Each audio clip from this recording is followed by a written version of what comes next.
మన ప్రయత్నం ఏం లేదు. రావడానికి మనం కోరుకొని రాలేదు, పోవడానికి మనం ఈ సమయంలో పోవాలి అని అనుకుంటే ఆ సమయంలోనే పోతున్నామా? చూడండి, సిజేరియన్ చేస్తూ ఉంటారు. ఇంతకుముందు అయితే నార్మల్ డెలివరీ అయ్యేది, ఎప్పుడు పుడతామో తెలియదు. ఇప్పుడు కాకపోతే మీ నక్షత్రం చూసుకోండి, టైం చూసుకోండి, ముహూర్తం చూసుకోండి అని డబ్బుల కోసం మాత్రం వాళ్ళు సిజేరియన్ చేస్తున్నారు. నార్మల్ డెలివరీ అయ్యే వాళ్ళకి కూడా సిజేరియన్ చేస్తారు. సో ఎప్పుడు పుట్టాలని మనం నిర్ణయించుకోవటం లేదు, ఎలా పుట్టాలి అని మనం నిర్ణయించుకోవటం లేదు, ఎక్కడ పుట్టాలి అని మనం నిర్ణయించుకోవటం లేదు. ఎప్పుడు పుట్టాలో, ఎలా పుట్టాలో, ఎక్కడ పుట్టాలో, ఎలా పెరగాలో, ఎప్పుడు మళ్ళీ శరీరాన్ని వదలాలో అవన్నీ నియమించేవాడు ఆయన. ఆయన ఆజ్ఞ లేకుండా ఏది లోకంలో చెట్టు ఆకు కూడా కదలదు. దగ్గరికి వెళ్ళాలంటే, నాన్న దగ్గరికి వెళ్ళాలంటే అమ్మ నాన్న కొడతాడు తిడతాడని మనం ఎట్లా అయితే నాన్న దగ్గరికి పోకుండా అమ్మ ద్వారా పోతామో, అలాగే ఆయన దగ్గరికి వెళ్ళాలన్నా ఆయనతో పాటు శ్రీ మహాలక్ష్మి ఉంటుంది. అమ్మతోటి మనం వెళ్ళి అమ్మ ద్వారానే స్వామి దగ్గరికి చేరుతాం. చాలా సంతోషం. మీరందరూ చక్కగా చదువుకుంటున్నటువంటి విద్యార్థులు భగవద్గీత ఎంతమంది నేర్చుకోవాలనుకుంటున్నారు?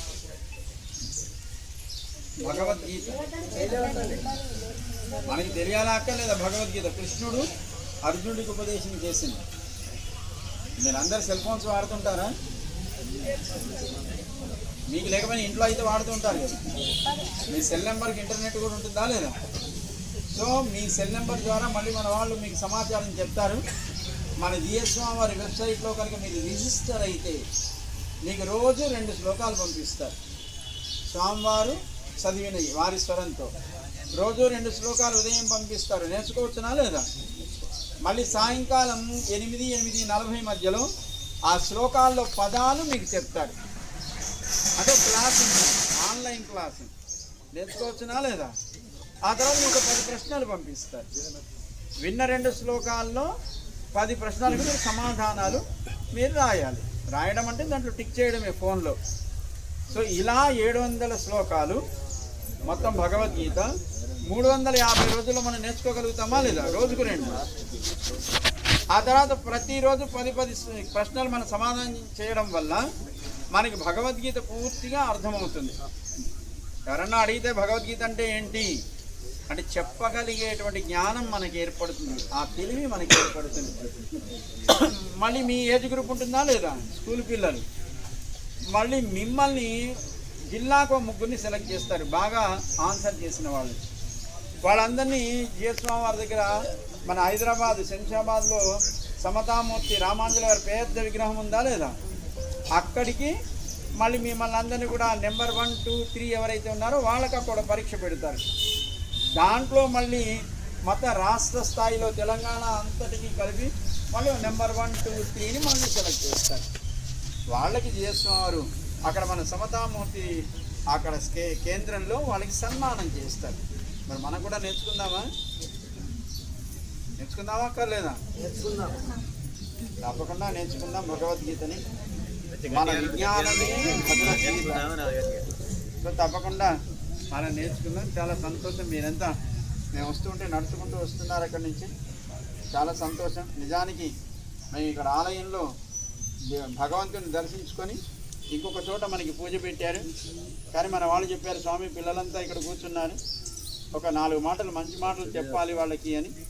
సరే మీరంతా ఉన్నారు కనుక మిమ్మల్ని మేము భగవంతుడు ఎప్పుడు రక్షించాలి అని మేము ప్రార్థన చేస్తున్నాం. మీకు చక్కటి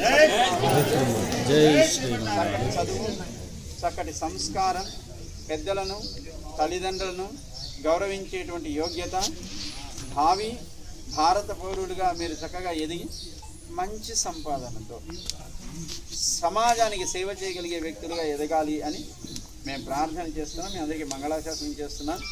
మిమ్మల్ని అందరినీ కూడా మీ చక్కగా విలువలతో పెంచాలి అని కోరుకునే తల్లిదండ్రులు కూడా మంచి సంపదలు పొందాలి అని మేము మంగళాశాసనం చేస్తూ జై శ్రీమన్నారాయణ.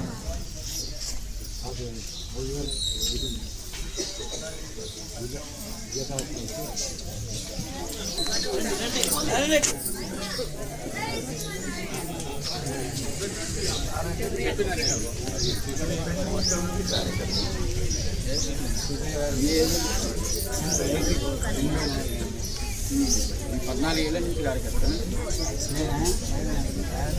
మీ పోటీని నా వయసు ఎస్ఎల్ఎన్ ఆచార్య గారి సమయంలో